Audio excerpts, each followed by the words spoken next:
out. Celtic Silence and Olden Times. In the end, John gave the nod to Olden Times. On the course, Storming Home, Barry Hill's runner, really well in himself, took the eye. In the betting ring, strong money for Celtic Silence, but Dilshaan, priced up at 7 to 4 this morning, remember. Mac has got significantly easy to back. It'll be fascinating to see who makes the running. I think Frankie's got little option but to go on. He looks to have least speed to me, Celtic Silence, but some trainers don't always like their horses to do it in a trial race. Jim, which was the best of these as two-year-olds? Oh, Dilshaan had the best form as a two-year-old. And second best? How about Celtic Silence? Arguable, debatable. Difficult to say who have the second best. Walter, if you could ride, forget your Stout connection, which one would you ride today in this race? You won it 2 or 3 times. It was between Dilshaan and Olden Times. The only reason I'm going against Olden Times is because I think there's stamina problems there. A lot of speed on the downside. I mean, I thought he was the pick of the paddock. So for that reason, I'd like to ride Dilshaan. You'd like to ride Dilshaan. And you're not worried about the head carriage that John just talked about there, because I must say, he didn't impress me as an Epsom type at Doncaster last year. Yes, I mean, obviously, you have to counter that when it comes along. But I agree with John summing up that he was probably just inexperienced and a little bit lost. And today's trip and today's conditions, there's no excuse for him today. Well, this race commemorates a great horse, Dante, who won the wartime derby. Will we see another one emerge from this race? A champion of the future? We'll know in 2.5 minutes.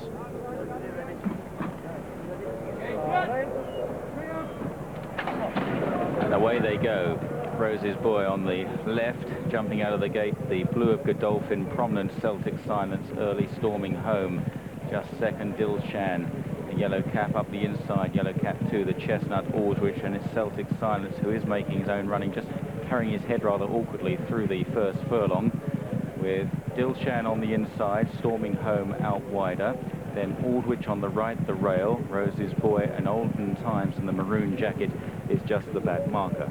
Covering the first couple of furlongs or so, and Celtic Silence and Frankie de Touring making the running in this Dante Stakes, from Storming Home in second, and then Aldrich on the rail, not settling at all.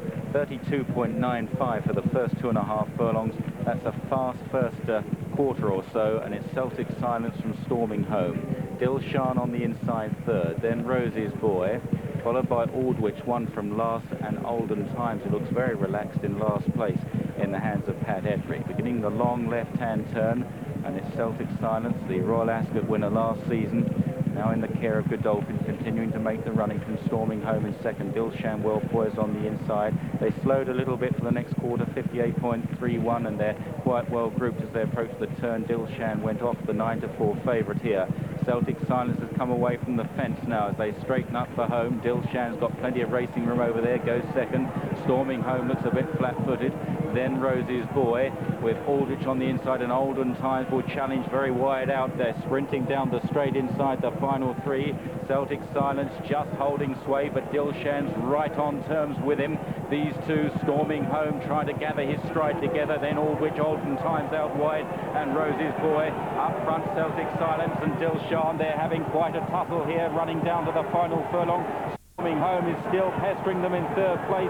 They're followed by Aldrich and Olden Times. Dilshaan's just got his nose in front from Celtic Silence. Storming Home getting there, but not quickly enough. Dilshaan's very game in front from Celtic Silence, and Dilshaan goes on to win the Dante for Michael Stout and Kieran Fallon. In second place is Celtic Silence, who made a bold bid to make all the running. Storming Home kept going well in third too, followed by Aldrich, Olden Times and Rose's Boy. And quite a thriller here all the way down the straight on the Naze Spa, and Dilshaan has supplemented his Racing Post Trophy win at the back end.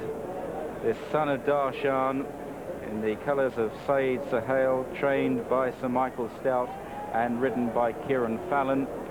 What a difference 24 hours makes. Yesterday at this time, Kieran was being criticised for his ride on the Queen's filly in the Musadora. Under a left-hand drive, Dilshaan, having only his third outing, has battled on gamely to beat Celtic Silence. The two of them having the race to themselves for the final quarter mile, with Storming Home keeping on well in third. What a hand Sir Michael Stout has for the Derby now, already with Golan, the Guineas winner. Now Dilshaan, I wonder what price he'll be for the Derby.